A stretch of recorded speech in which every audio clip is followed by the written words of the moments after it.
Hi friends, எல்லோரும் எப்படி இருக்கீங்க? இன்றைக்கி நாம் கருவாடு வச்சு ஒரு கிரேவி எப்படி பண்ணுறதுன்னு பார்க்கலாங்க. இது பார்த்திங்கன்னா கழுங்கான் கருவாடு பேக்கெட்டில் தாங்க வாங்கிட்டு வந்திருந்தேன். பாருங்கள், இந்த மாதிரி தான் இருக்கும். இது நாம் சுடு தண்ணியில் நல்லா 2-3 டைம் அலசி எடுத்துக்கலாம். அடுத்ததாக ஒரு வாணலில் தேவையான அளவு எண்ணெய் ஊற்றிக்கலாம். நான் இன்றைக்கி ஒரு 4 டேபிள் ஸ்பூன் எண்ணெய் ஊற்றிக்கிறேன். எண்ணெய் சூடானதுக்கப்புறமா கொஞ்சமாக கடுகு சேர்த்துக்கோங்க, உளுத்தம்பருப்பும் சேர்த்துக்கோங்க. நல்லா பொரிஞ்சதுக்கப்புறமா பெரிய ஆனியனை கட் பண்ணி சேர்த்துக்கலாம். ஆனியன் நல்லா வதங்கி வரட்டும். இது கூடவே கொஞ்சமாக கருவேப்பிலை சேர்த்துக்கலாம். வீடியோவுக்கு ஒரு லைக் பண்ணிவிட்டு கண்டினியூ பண்ணுங்கள் ஃப்ரெண்ட்ஸ். ஒரு ஸ்பூன் இஞ்சி பூண்டு பேஸ்ட்டு இது கூட சேர்த்துக்கலாம். அதையும் நல்லா கலந்து விட்டுடலாம். ஆனியன் நல்லா வதங்கி வரட்டும். அடுத்ததாக நல்ல பழுத்த தக்காளியாக 2 தக்காளியை கட் பண்ணி இது கூட சேர்த்துக்கலாம்.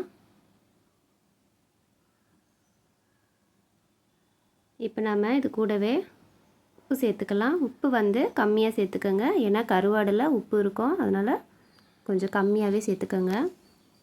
இப்போ நமக்கு ஒரு மூடி போட்டு மூடி வச்சோன்னா வெங்காயம் தக்காளி சீக்கிரமாக வதங்கி வரும். பாருங்கள், நல்லா வதங்கி வர ஆரம்பிச்சிருக்கு. நல்லா கலந்து விட்டுக்கலாம். இப்போ நாம் இது கூடவே மிளகாய்த்தூள் ஆட் பண்ணிக்கலாம்.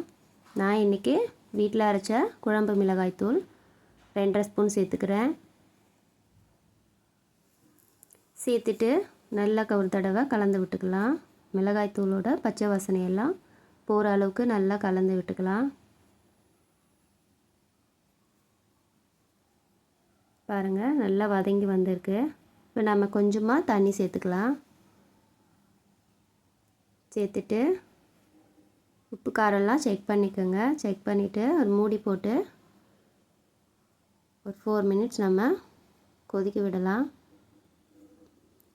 பாருங்கள், நல்லா கொதிக்க ஆரம்பிச்சிருக்கு.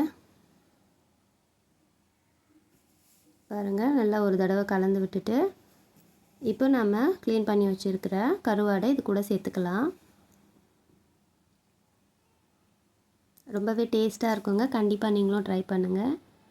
இது இட்லி, தோசை, சாதத்துக்குமே ரொம்ப சூப்பராக இருக்கும். திரும்ப ஒரு தடவை மூடி போட்டு மூடி வச்சு பாருங்கள், நல்லா கொதிக்க ஆரம்பிச்சிருக்கு.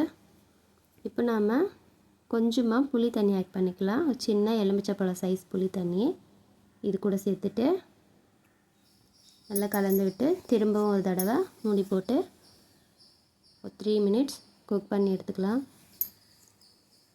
அவ்வளோதான் ஃப்ரெண்ட்ஸ், நல்லா எண்ணெயெல்லாம் பிரிஞ்சு மேலே வந்திருக்கு. சூப்பராக கம்மன்னு கருவாடு கிரேவி ரெடி ஆயிடுச்சு. கண்டிப்பாக நீங்களும் ட்ரை பண்ணுங்கள். நம்மளோட சேனலுக்கு சப்ஸ்கிரைப் பண்ணி சப்போர்ட் பண்ணுங்கள்.